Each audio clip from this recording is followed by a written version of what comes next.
big game of the weekend, the Stormers will take on the Crusaders in Christchurch. The Stormers would have been disappointed by the manner in which they succumbed to defeat against the Lions last weekend, and the big challenge for them this week will be to man up against the Crusaders pack that is filled with All Blacks. Having said that, the Crusaders remain the only unbeaten team in the competition and have a proud record at home against South African teams. With that in mind, the Crusaders should be regarded as favourites to come out on top by about 5 points. In the only derby game of the weekend, the Bulls will host the Cheetahs. The Bulls would have been buoyed by the fact that they finally came away with a win last weekend, while the Cheetahs would have been disappointed that they let a big lead slip against the Chiefs.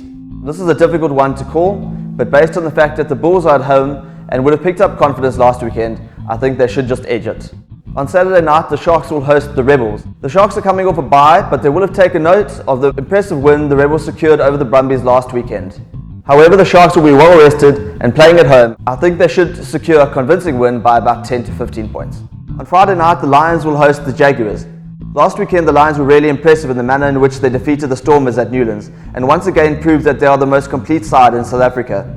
With that in mind, I expect the Lions to come away with another convincing win over a Jaguars team that has had a torrid run in South Africa so far. Finally, and not forgetting the Kings, they are now in Sydney where they'll be taking on the Waratahs. Last weekend, the Kings were once again competitive against the Reds, but couldn't play for the full 80 minutes and came out on the losing end. Unfortunately for the Kings, I see another defeat coming their way by about 10 to 15 points.